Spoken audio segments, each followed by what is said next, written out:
কান্নামা পরবর্তীতে সংশোধন করে আওয়ামী ফ্যাসিবাদ এবং আওয়ামী লীগ সরকার আওয়ামী লীগ সরকারের আমলে যারা হতাহত হয়েছে এখন আমরা যেটা দেখতে পাচ্ছি রাষ্ট্রীয় বীর ঘোষণা করা সেই সব বিষয়গুলো কিন্তু তারা উল্লেখ করে ভেতরে অবস্থান করছে তাদেরকে বের করে দিচ্ছে এর আগেই ধাওয়া হওয়া চলছে এই দাবি নিয়ে তারা আসলে একেবারে সংসদ ভবনের নাম।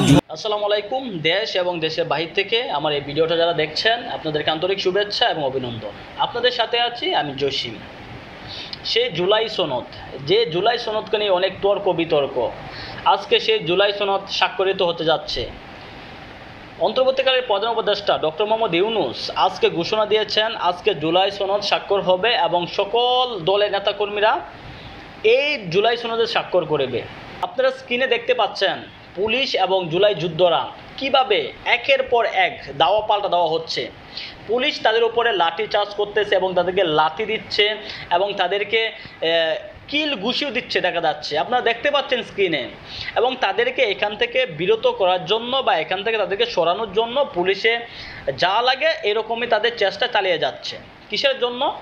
অন্তর্বর্তীকালীন সরকারের প্রধান উপদেষ্টা ডক্টর মোহাম্মদ ইউনূস এখানে আসবেন, একটা নিরাপত্তার ব্যাপার আছে।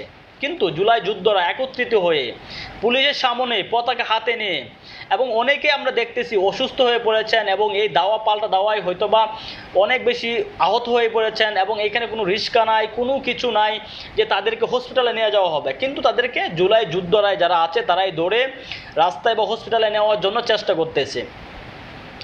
শত শত নয় হাজার হাজার মানুষ এই সংসদ ভবনের সামনে আমরা দেখতে পাচ্ছি একজন বাইকে সরাসরি তাকে হসপিটালে নিয়ে যাওয়ার জন্য চেষ্টা করতেছে।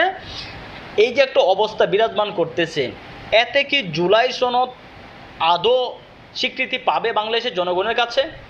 আজকে যারা এই জুলাই সনদের ক্রেডিট পাওয়ার কথা আজকে তাদের উপরে পুলিশে লাঠি চালাচ্ছে এবং আপনি দেখতে পাচ্ছেন না শত শত মানুষ জড়ো হচ্ছে, তারা পুলিশের বাধাও মানতে অস্বীকার করছে এবং তারা দৌড়ে যেদিকে পারতেছে এদিকে যাচ্ছে। কিন্তু তাদের কথা একটা, এই জুলাই সনদকে আজকে যেন স্বাক্ষরিত হতে না পারে, বানচিল করা যায় এই চেষ্টাই তারা চালাচ্ছে।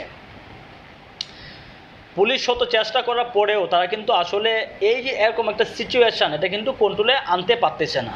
কারণ এখানে অনেক বেশি মানুষ, অনেকে আছে এই আন্দোলনকে সফল করার জন্য, অনেকেই চাচ্ছে ডক্টর ইউনূস সরকারকে এবং ব্যর্থ করার জন্য। ডক্টর ইউনূস সরকার কিন্তু টোটালি ব্যর্থ প্রমাণ করার জন্য কিন্তু আজকে এই আন্দোলনটা শুরু হয়েছে।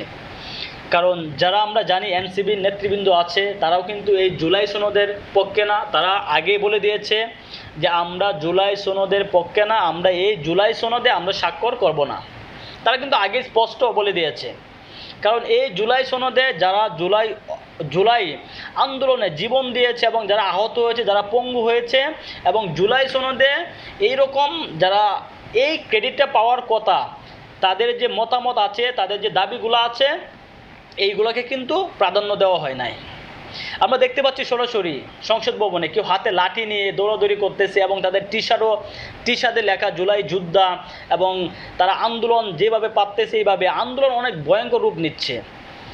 যতই সময় গণাচ্ছে এতই মানুষ বৃদ্ধি পাচ্ছে। এখানে অনেকে হাতে লাঠি সুটা নিয়ে ইট পাথর নিয়ে এখানে ছুঁড়ে মারতেছে পুলিশদের উপরে, পুলিশও অনেক আহত হচ্ছে।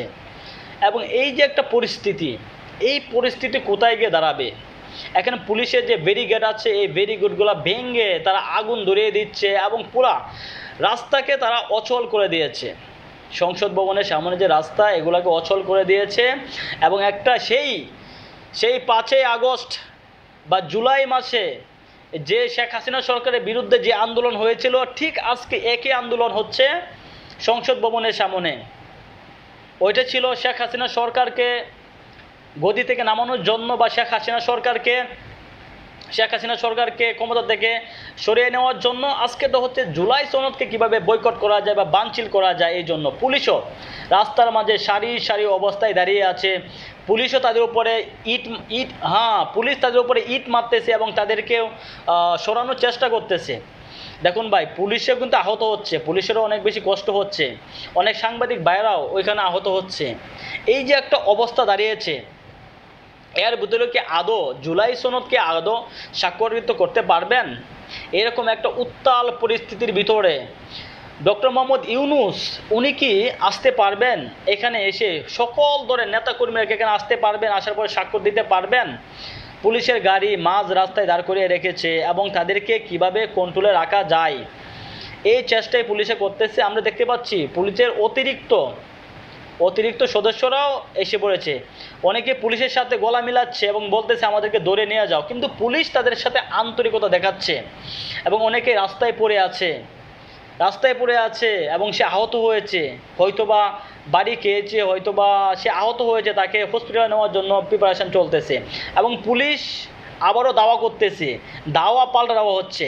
আপনারা দেখতে পাচ্ছেন পুলিশ যখন দাওয়া করছে তখন জুলাই যুদ্ধ যারা আছে তারা পিছিয়ে হেঁটে যাচ্ছে, এবং যারা যখন জুলাই যুদ্ধরা দাওয়া করছে তখন কিন্তু পুলিশও আবার পিছিয়ে চলে যাচ্ছে। এই যে একটা পরিস্থিতি, এখানে পুলিশে অনেকে আটক করেছে এবং তাদেরকে কি জেলে নিয়ে যাবেন কিনা জানা যায় না। অনেকে এখানে দেখা যাচ্ছে যে অনেক সিরিয়াস ইনজুরি হয়েছে এবং তাদেরকে জুলাই যুদ্ধরাই হয়তোবা তাদেরকে দৌড়ে আবার নিয়ে যাচ্ছে হসপিটালের দিকে, হয়তোবা তাদেরকে একটা সেফ জায়গায় নিয়ে যাচ্ছে। পুলিশ কিন্তু সেই ডিউটিটাই পালন করতেছে। এখন প্রশ্ন করতে পারেন পুলিশরা কেন এদের উপরে লাঠিচার্জ করতেছে বা তাদের উপরে কেন আক্রমণ করতেছে? যদি তাদেরকে এখান থেকে না সরায় তাহলে অন্তর্বর্তীকালীন সরকারের প্রধান উপদেষ্টা ডক্টর মোহাম্মদ ইউনূস এবং অন্য রাজনীতি দলের লোক যারা আছে, নেতাকর্মী আছে, তারা এখানে আসতে পারবে না, একটা বিশৃঙ্খলা সৃষ্টি হবে। তার জন্য পুলিশ এই জায়গাটাকে নিরাপত্তা দেওয়ার জন্য বা নিরাপদে রাখার জন্য এবং তাদেরকে এখানে আসার জন্য যেভাবে সহজ হয় এই ব্যবস্থাই করতেছে। পুলিশ এমনভাবে দৌড়াচ্ছে, এমনভাবে দাওয়া পাল্টা দাওয়া করতেছে, আপনারা দেখতে পাচ্ছেন স্ক্রিনে সরাসরি। পুলিশ তাদেরকে দাওয়া পাল্টা দাওয়া করে আবার নিয়ে যাচ্ছে, কিন্তু তারা আবার ব্যাক করে আসছে, আবার তারা ইট পাথর দিয়ে পুলিশকে আঘাত করতেছে এবং পুলিশের উপরে তারা ইট পাথর ছুটতেছে। এই যে একটা পরিস্থিতি, এই পরিস্থিতির ভিতরে জুলাই সনদের কি বাস্তবায়িত হবে? যে জুলাই সনদের জন্য একটা বছর ধরে মানুষ অপেক্ষায় আছে।